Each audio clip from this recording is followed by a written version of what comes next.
Good morning बच्चों। कक्षा 10वीं पाठ 6 गणित में आज हम पढ़ने वाले हैं बहुत ही इम्पोर्टेंट प्रश्न। इसके 2 वीडियो बनेंगे। एक वीडियो में सामान्य प्रश्नों को हल किया गया है और एक वीडियो में इसकी सारी प्रमेय आएगी जो परीक्षा में दोनों प्रकार के प्रश्न पूछे जाते हैं। तो इसके 2 अलग अलग वीडियो बनाकर अपलोड किए जाएंगे। तो पहला वीडियो आज आपके सामने है और इस वीडियो में पूरे प्रश्नों को कवर करने का प्रयास किया गया है जो सामान्य प्रश्न परीक्षा में पूछे जाते हैं। इसमें खालिस्तान भी हमने इसी में इंक्लूड कर दी है कि आपको अलग से वीडियो देखने की आवश्यकता नहीं पड़े। तो वीडियो को पूरा देखें, स्किप ना करें और चैनल पर अगर नए हो तो चैनल को सब्सक्राइब करें और अपने दोस्तों के साथ शेयर भी करें, इससे दोस्तों को भी इसका फ़ायदा मिल सके। और वीडियो अच्छा लगे तो उसको लाइक भी करें। हम देखेंगे प्रश्नावली 6.1। इसमें हमने पहला प्रश्न है, सभी व्रत जो होते हैं वो समरूप होते हैं। समरूप का मतलब उनका रूप एक जैसा दिखता हो।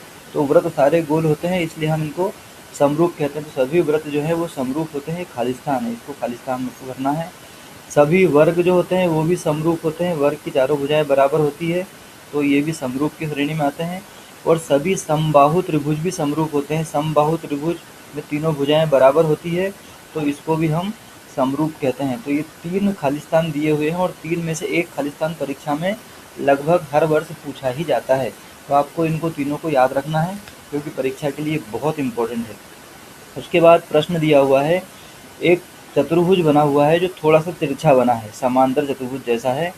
एक भुजा 1.5 सेंटीमीटर, ये भी 1.5 सेंटीमीटर, चारों भुजाएं इस प्रकार बराबर है। और यहाँ पर एक चतुर्भुज बना हुआ है जिसके प्रत्येक कोण में 90-90 अंश, ये डब्बा बना रहता मतलब 90-90 अंश के कोण है और 3-3 सेंटीमीटर की भुजाएं दी हुई है। और पूछा है कि क्या ये दोनों चतुर्भुज समरूप है, ऐसा प्रश्न है। तो इसको हम देख कर बता सकते हैं कि समरूप चतुर्भुज नहीं है। क्यों? क्योंकि इसकी 2 कंडीशन होती है। यहाँ लिखा है उत्तर नहीं। अब उत्तर नहीं क्यों लिखा है मैं आपको बता देता हूँ कि 2 कंडीशन अगर कहीं फॉलो होती है तो समरूप चतुर्भुज होता है। पहला, उनके संगत कोण बराबर हो। तो ये 90 अंश का कोण जो तिरछा बना हुआ तो इसका 90 अंश का कोण नहीं है, ये कम है और ये ज़्यादा है, इसलिए आपस में इनके कोण बराबर नहीं हो पाएंगे। दूसरा, इनकी संगत भुजाएं एक ही अनुपात में हो। संगत भुजाएं अनुपातिक जरूर है, 1.5 और ये 3 तो ये 1.5 है, ये 3 है, 1/2 आ जाएगा, यहाँ भी 1/2 आएगा, यहाँ भी 1/2 आएगा, यहाँ भी 1/2 आएगा। लेकिन संगत भुजाएं अनुपातिक है पर कोण बराबर नहीं होने के कारण ये समरूप त्रिभुज की श्रेणी में नहीं आएगा। इसलिए हम इसको 2 दिए गए चतुर्भुज जो है वो समरूप नहीं, इस प्रकार लिख देंगे हम। क्योंकि 2 त्रिभुज या 2 आकृति त्रिभुज के लिए है नियम, बाकी कोई सी भी आकृति के लिए हम अगर नियम लागू करें तो यही होता है कि संगत कोण उसके बराबर होने चाहिए और उनकी भुजाएं जो है वो अनुपातिक होनी चाहिए। आगे हम देखेंगे कि 2 त्रिभुज दिए गए हैं, 2 अलग अलग प्रश्न हैं। हम पहले प्रश्न को देखेंगे कि एक त्रिभुज दिया है जिसमें इतना भाग ए से लेकर डी तक, यहाँ डी बिंदु है, यहाँ ई बिंदु है, ये ए है, ये बी है और ये सी है। तो ए से डी तक का जो मान है 1.5 सेंटीमीटर है। ए से ई तक का जो मान है वो 1 है और डी से ई तक का मान जो है वो 3 सेंटीमीटर है। और हमको पूछा है कि ई से सी तक का मान कितना होगा ये बताओ। तो जब क्या होता है, दिए गए त्रिभुज समरूप हो, प्रश्न में दिया है दिए गए त्रिभुज समरूप है तो इनकी भुजाएं अनुपातिक होती है। अनुपातिक का मतलब होता है कि इसके बटे में हम इसको लिखेंगे और इसके बटे में हम इसको लिखेंगे तो दोनों भाग आपस में बराबर रहेंगे।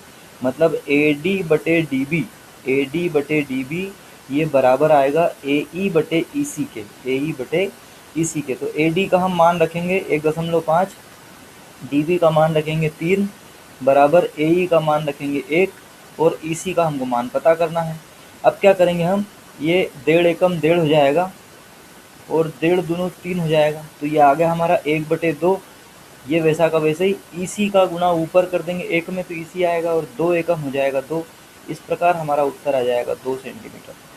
मोस्ट इम्पोर्टेंट प्रश्न है, परीक्षा में आने की 100% संभावना भी हो सकती है।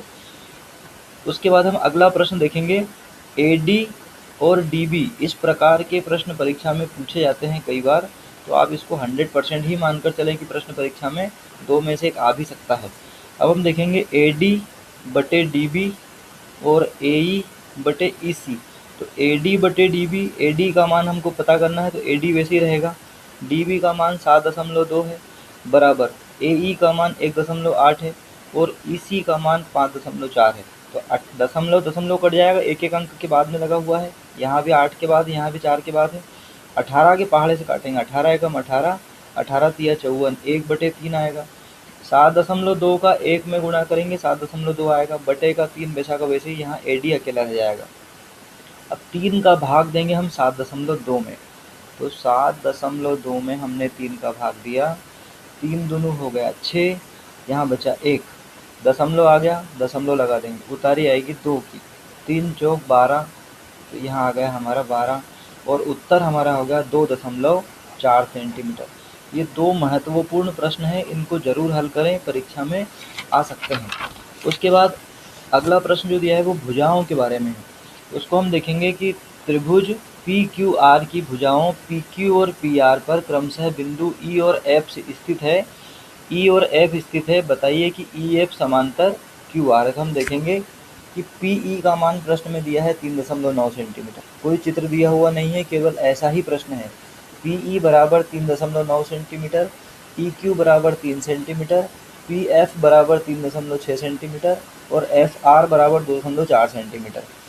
इसका चित्र हम बना सकते हैं, लेकिन जैसा प्रश्न दिया है उसको वैसा ही हल करने का प्रयास करते हैं, क्योंकि मैंने चित्र से बताया और आपको वहाँ चित्र बनाते नहीं आया तो प्रश्न आपका छूट भी सकता है।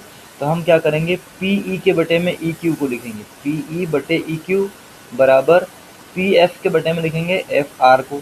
अब हम देखेंगे PE का मान दिया 3.9 है और ये जो मान है वो 3 है, बराबर 3.6 है और 2.4 है। दशमलव से दशमलव यहाँ कट जाएगा। हम इसको देखेंगे 3 एकम 3, ये 3 एकम 3, इसको काटेंगे 3 एकम 3, दशमलव और 9 आएगा 3 तिया 9, तो यहाँ आ गया 1.3। अब हम इसको काटेंगे 12 के पहाड़े से, दशमलव दशमलव कट जाएगा, एक ही अंक के बाद है, तो यहाँ आएगा 12 दूनी 24 और यहाँ आएगा 12 तिया 36, तो ये आ गया 3/2।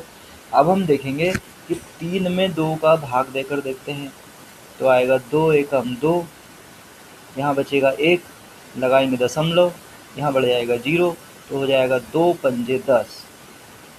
तो हमारे पास जो उत्तर आया है वो है 1.5, तो 1.3 आया है इधर और 1.5 आया है उधर। इसका मतलब दोनों आपस में बराबर नहीं है, इसका मतलब दी गई दोनों भुजाएं समांतर नहीं है। तो समांतर का चिन्ह ये होता है, रेल की पटरी जैसा नहीं है तो हम इसको काट देंगे, तो EF समांतर नहीं है QR।